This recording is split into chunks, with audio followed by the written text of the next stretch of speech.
সকালবেলা ঘুম থেকে উঠেই দেখি এখানে মা বিথিকে রেডি করে দিচ্ছিল, তারপর এখানে সবাই আশীর্বাদ করা শেষ করছিল। হঠাৎ তখন আমায় বলে যে কি তোকে বিথির সাথে যেতে হবে, আর আমি তাড়াতাড়ি কি রেডি হয়ে এলাম। সবাই ফোনের পর ফোন করে যাচ্ছিলো, দেখি ঠিক মুহূর্তে ঢুকছি তখন ওরা সবাই বেরোচ্ছিল। দিয়ে সব মন্দিরে ওরা প্রণাম করছিল। গাড়িতে উঠে বসো, কিছুক্ষণ পর আরেকটা জায়গায় ওরা নামলো, আর আমি ওদের জিনিস নিয়ে বসে আছি। শেষ পর্যন্ত আমরা ওদের বাড়ি থেকে পৌঁছালাম। এবং যেহেতু সেই দিন রাতেই ফুলসজ্জা ছিল, তাই গোপিতাকে আমি বলেছিলাম তুই আমার সাথেই চো। ও বাইক নিয়ে পেছনে আসছিল এবং ওর সাথে আমি বাড়ি চলে এলাম। এসে দেখছি প্যান্ডেলের লোকেরা সব খোলাও স্টার্ট করে দিয়েছে। এখানে মৌলিদির সাথে মৌলিদি আমি বড়দি বুম্বাদের বাড়িতে এসেছিলাম, তো ওরা চলে গেছিলো। যেহেতু মৌলিদি এ বাড়িতে রেডি হবে, তাই ও আমার সাথে আবার চলে এলো। আর এখানে বাড়িগুলো দেখো, একটা বাড়ির সাথে একটা বাড়ি এমনভাবে জয়েন্টে আছে না, চোরের কোনো অসুবিধাই হবে না।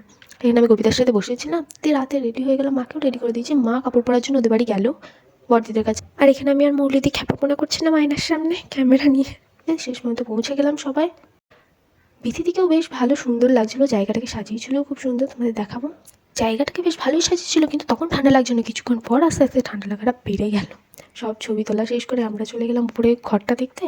ঘর থেকে প্রি ওয়েডিং শ্যুট করছিল যেটা, সেটা ভাবলাম ভিডিও করবো, কিন্তু অতটা তো আর করা সম্ভব নয়, তো একটুখানি করেছিলাম। তারপর সবাই খেতে বসে পড়লাম। ব্যাস, এগুলো আমার কিউটি ফুলগুলোর জন্য যারা আমার ভিডিও রোজ লাইক করে। Thank you.